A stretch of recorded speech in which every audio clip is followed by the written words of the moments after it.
Prof. Haman Manyora has shocked the whole nation.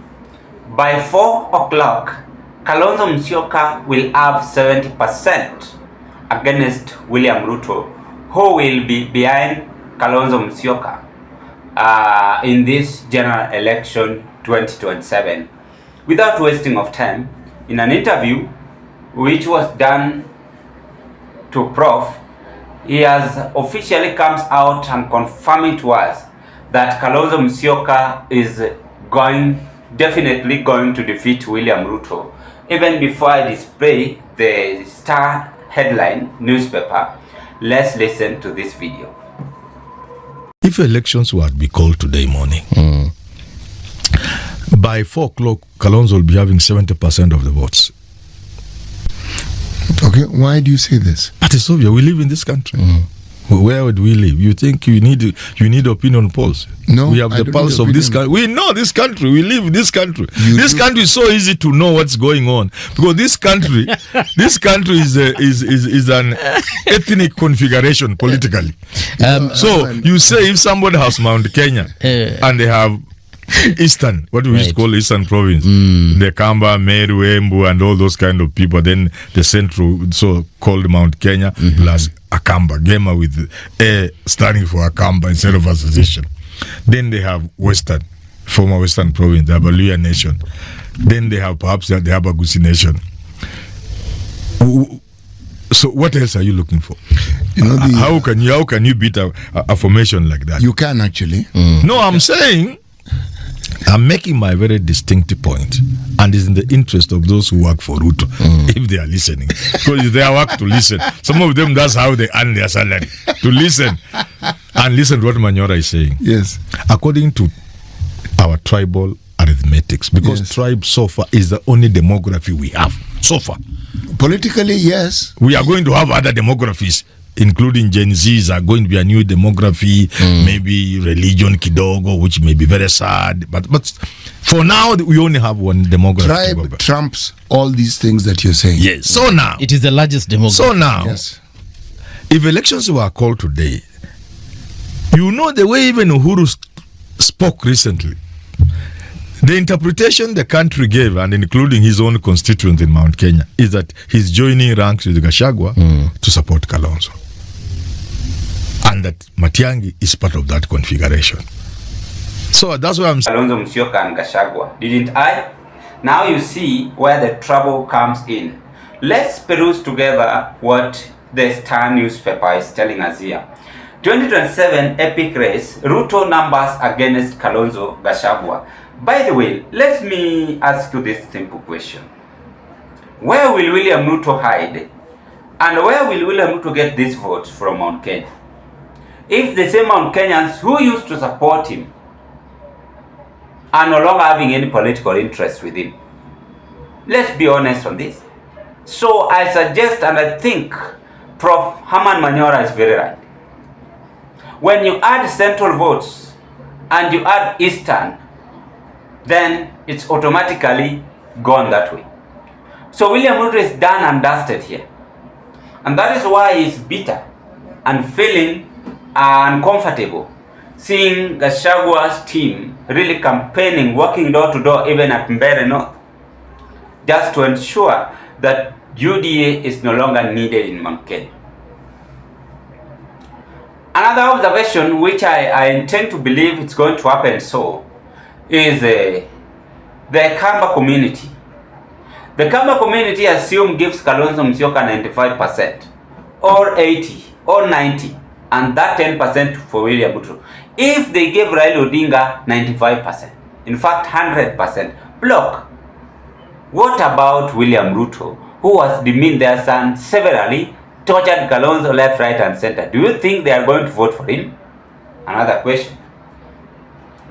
The central people gave William Ruto 85%, in fact it was 90.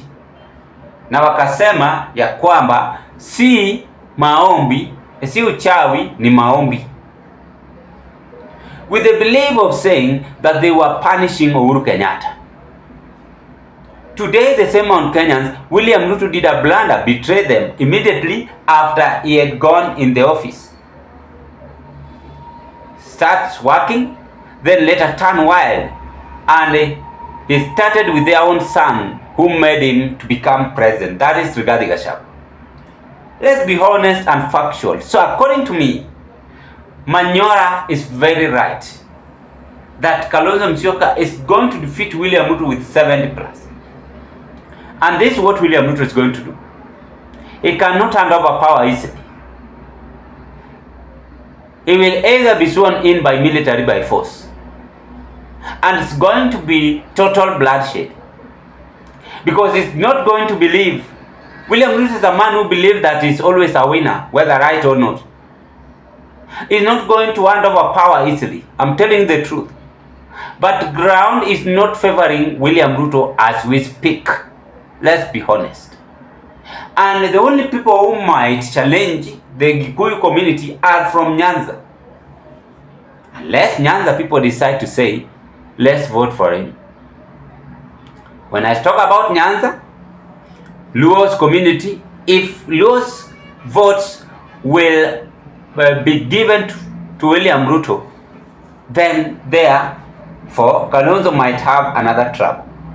Because when you pick a little amount of West Eastern votes and Central votes, then coast they are going to fight together, then Western they are going to fight together, then Rift Valley automatically going to vote William Ruto. Then it might be another headache. So that is what Manyora is telling us here. But right now, who is likely to win? Kalonzo Musyoka. And Kalonzo Musyoka will only accept this if he will not sleep in the car, if he will not just speak too much English, but to ensure that he penetrates that 70%. Because William Ruto is a cunning president. It's a man who can travel to Marsabit, then sleep in State House. He can travel to Moyale, then the same day is in Kisumu. Don't joke with that man. As much as we political analysts like Haman Manyora, we are predicting. But what Kalonzo Musyoka must understand is that William Ruto is also a no-nonsense man. I saw it with my naked eyes. I was supporting Jubilee, and I was among the team on the side of Uhuru Kenyatta. That man really tortured Uhuru Kenyatta's mind. So you must be keen. Remember, he is having all machineries and is the one controlling it. There is not a Bugatti who will rig him in. That is the goodness. I don't know if this man will rig him. I don't know. But what we are trying to weigh is that Kenyans, almost 75% of Kenyans, have turned out in large numbers to do away with William Ruto. And that is what is shocking the nation. And that is why we prefer that by 10 a.m. Kalonzo Musyoka will be declared a winner. Because there are some people who are going to vote him just to punish William Ruto. Because of political betrayal, he decided to show us in this country. Ladies and gentlemen, that is what I can say. Our State House shaken, receiving bad news in this general election. I rest my case at this point.